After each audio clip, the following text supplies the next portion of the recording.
Oh, shit. What is up, guys? Welcome back to the channel. I thought for this week I could do something a little different, and I'm sure that you can already tell what it is by the title and the thumbnail of this video. I'm going to be doing a tutorial on how to produce one of the effects in my last video. It's called a hyperlapse, and it goes something a little bit like this. So I'm going to go into how I shot, produced, the effects that I did to this, as well as sound design, and yeah, I think that's about it. Let's jump into it. First, I'm going to get some logistics out of the way. The program that I'm using is Premiere Pro, and later I'm going to be using After Effects as well. This is my folder where I keep all of the JPEG images, and all of the JPEG images come from Lightroom, where I have color corrected all 162 of these photos. I will post a screenshot of the color grading settings that I've used. I make all the colors myself, and I took all of these pictures myself. So after we import all of the photos into Premiere Pro, I'm going to just show you some of these settings that I use to make sure that the images go onto the timeline in a correct manner. You want to open up your preferences setting, your preferences menu, and you want to you want to click on the general tab, and you want to make sure that your video transition default duration is 30 frames per second. And the most important thing here is that your still frame duration is 1 frame per picture. So when I used to do this, it used to be like 10 frames for every picture, or 100 frames, and then you have to go in and cut every picture. But now, if you change this in the beginning, this is not an issue, as you'll see in the beginning. And then these are just the rest of my my settings that I use in Premiere. Pretty standard stuff. I haven't really changed much. Okay, so now jumping into the first things that we're going to do to create this video. There you go. Okay, so you want to make sure that your width is 1280 by, well, this is what I like to use, by 720. You could also just import the pictures and then have the your sequence be set to those settings, which I probably should have done, as you'll see later why I made it. There's a tiny error in what I do here. Okay, so you have your black video, and the black video that I make is only to create the sequence settings. So I like all my videos to be in 30 frames per second playback, not 60 frames. I think the 30 frames looks more cinematic and not as like jittery. So this is going to be extra slow also because I'm running the screen capture video capture, if you want to call it that, as well. Oh, it's I'm using OBS, by the way. So the first thing that I'm going to do once I get into the timeline, well, first I'm going to take that page down because I don't need it. I'm going to need to scale each image to the sequence settings that I created in the preferences menu. So what I'm going to do is basically I'm just going to take one picture, scale it to how I like. So I like to make sure that I get mainly everything in this image. As you can see, not everything is showing, but that's okay. Still get the idea. So after I find the scaling that I like, I'm gonna just copy that those preferences from that individual picture. So hold on.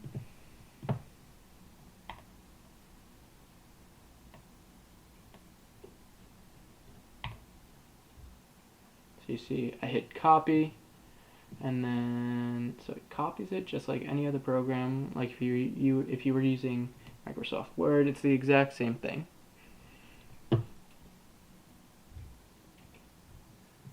And then what I'm going to do is I'm going to shrink up the timeline so I can capture all of these individual frames. And I'm going to select all of them. And then I'm going to just apply the my settings from this first clip over here to the rest of these. And you can see that the one in the middle that's yellow also has some effect on it. And this is a mistake what I just did, but then you'll see why. I realize that in a moment. So you're going to paste the attributes, but you want to make sure that this motion check is also checked off, and that is going to allow you to distribute the scaling settings to each individual frame. And you can tell now that each one has the proper scale because of the yellow connotation in each of the frames. So yeah, that's looking pretty good now. So now what I'm going to do now is, this is what I like to do for all my videos. I like to render them as I'm working on them, not just at the very end. I like to render them halfway through, or whenever I'm working on something, just because it speeds up the process in the long game, I think. You don't spend your time watching laggy videos. You get to see your product in a somewhat complete fashion as you go along. So you can see this is going to take a while to render because I have a couple things going, so I'm just going to skip ahead and then I will catch up with you guys after it is done rendering. Alright, so it's done rendering, and now you can see we have a somewhat complete hyperlapse. That's what this is called. I don't know if I've said that before, but this is a hyperlapse. What we're doing here. So now what I'm going to do is I'm going to just do the same exact thing to the next pictures for what I did to the pictures that I just showed you. So I'm just going to speed through that right now.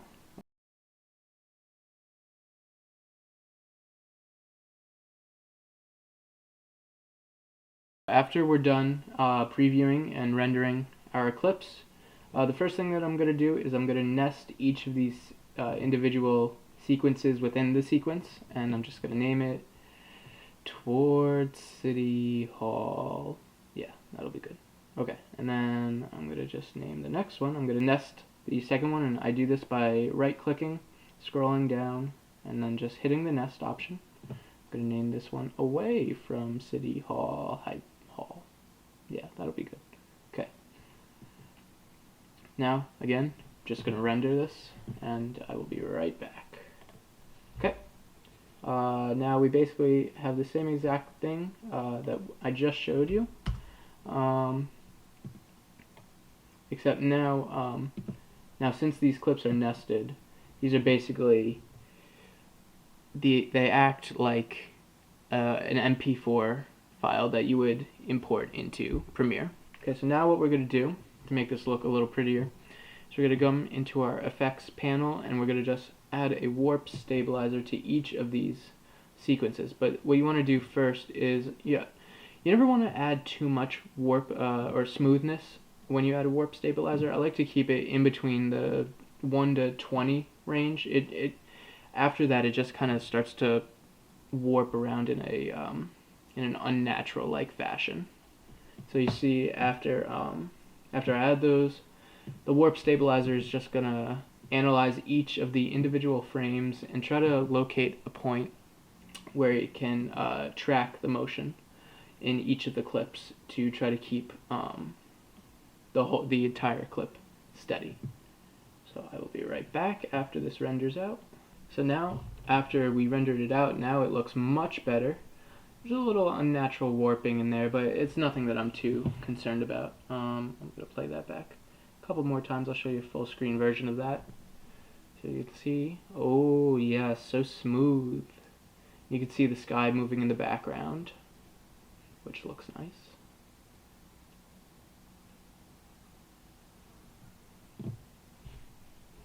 Very nice. Alright, now we have our clips right at where we want them.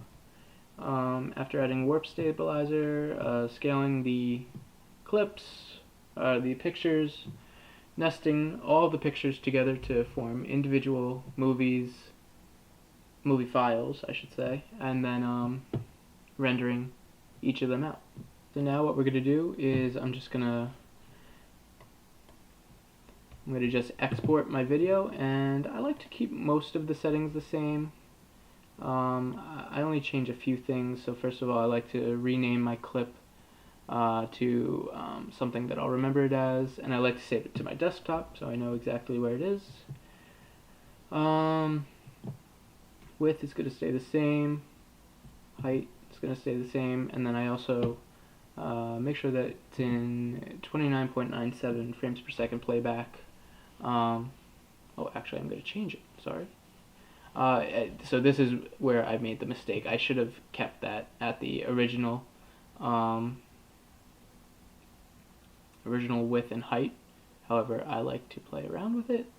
You could feel free to play around with this. You can just see some of the settings that changes it. So here I'm just going through some of my options, but really the width and height should be 1280 by was my mistake, and I'll show you. You'll see why that was a mistake in a couple minutes. And now I'm gonna start to dive into After Effects. Honestly, you could be done with this video technique right at this step. You don't need to go into the After Effects portion. So I thought I should show you this because this is what guys like Sam Kolder, Taylor Cut Films, Roy Kramer, all the beautiful destination guys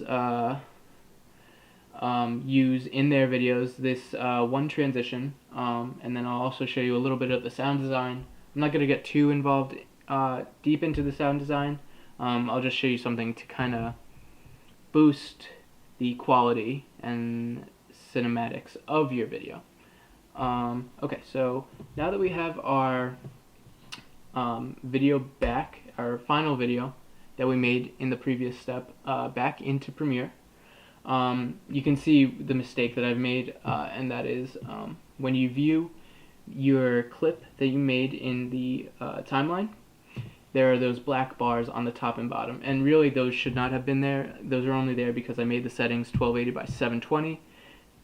So that's going to render out pretty quickly, only because this is now acting like a regular MP4, not 162 pictures smashed together. First thing that I'm going to do after I have fully rendered this video is I want to just eliminate that black screen right in the middle. So I'm going to just go frame by frame until I hit the black screen. Then I'm going to use my cut tool, and I'm going to access that by clicking C on my keyboard to bring up the clipper.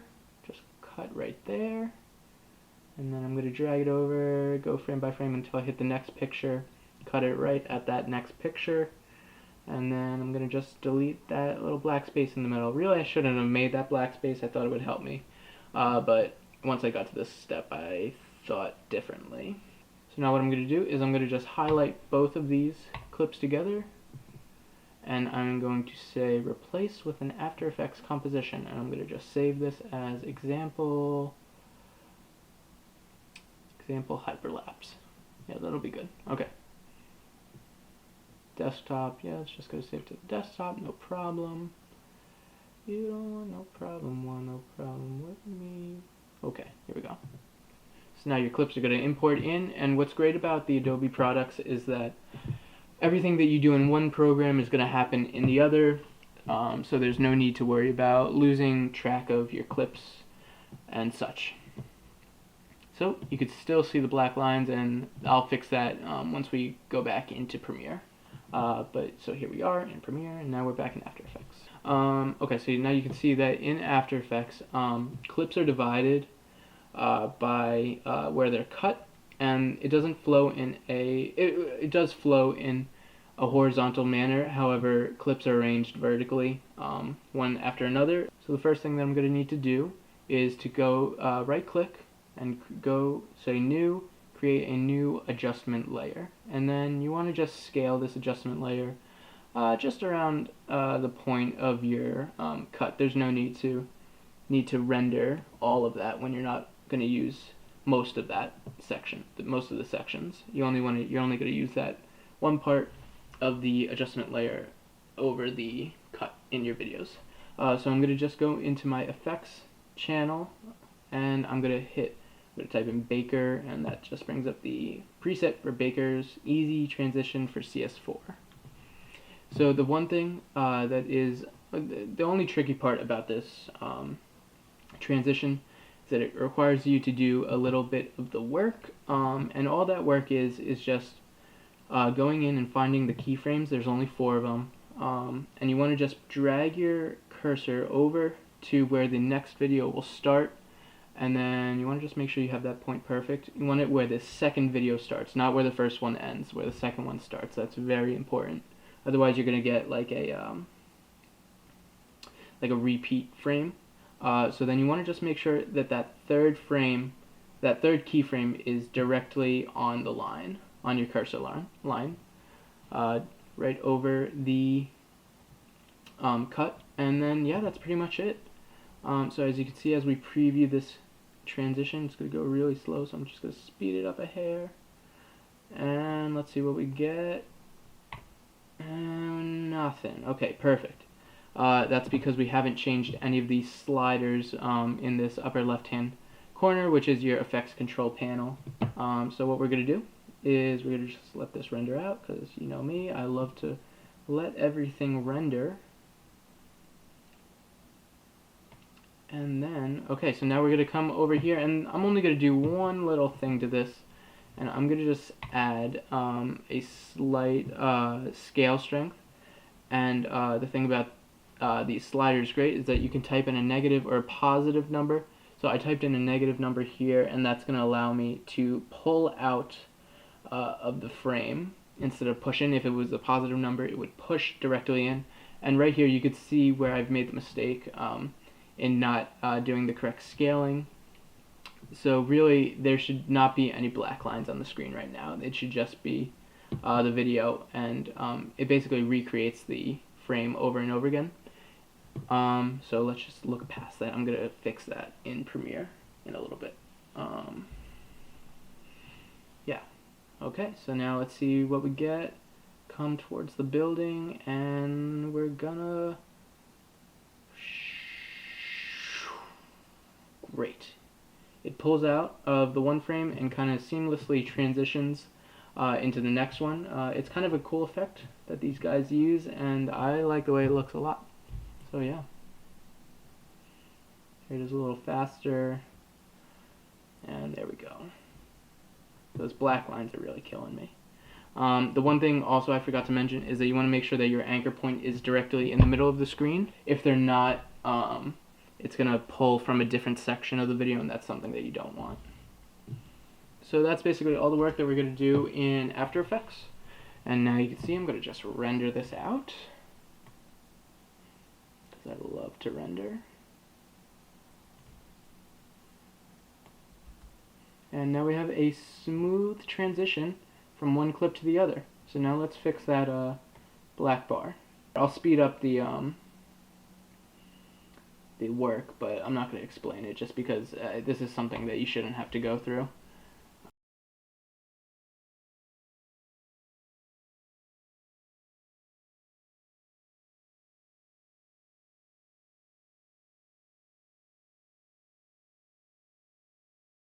So there we go. After I did a little bit of scaling, the transition looks a little different, but I don't know, I kind of like it. I think it gives it like a different flair to something that usually doesn't happen with this transition.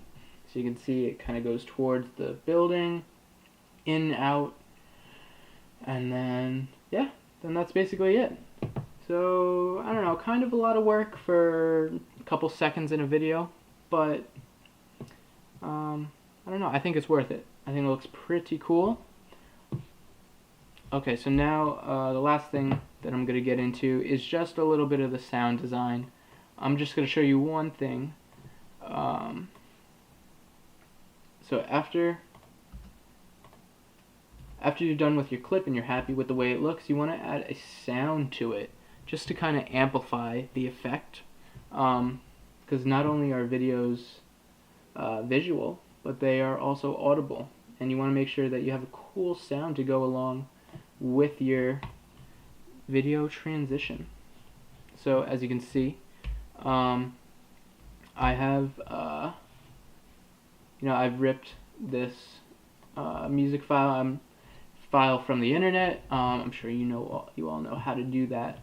But anyway, I'm going to just take this clip and I'm going to just import it into Premiere, and then after that we can say goodbye to iTunes, and I'll give you a little preview of this sound. It's kind of, all you have to look up is zoom transition. That's something else that this transition is referred to. Not only is it a vensition, but it is a zoom transition. So this is kind of just like a rush of air to put under the video and give it a little more depth.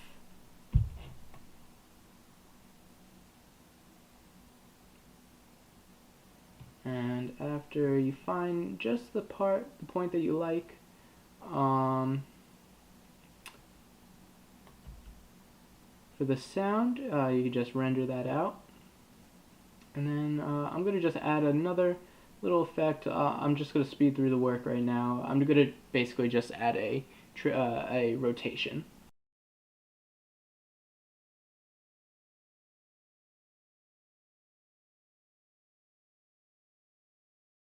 So here's the final product with the sound and all.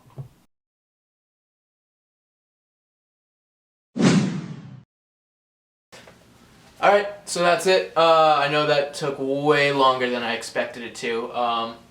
But yeah, that's basically my workflow, how I go through Premiere, After Effects, and then I'm going to put a screenshot right now of my Lightroom LUT file that I used to color grade all of the photos that I used in this video right now. Okay, yeah, that's basically it. I will see you guys next week, and... Is this your banana or my banana? Got a couple 100,000 in a hair tie. Homie, I just had to get my bread right.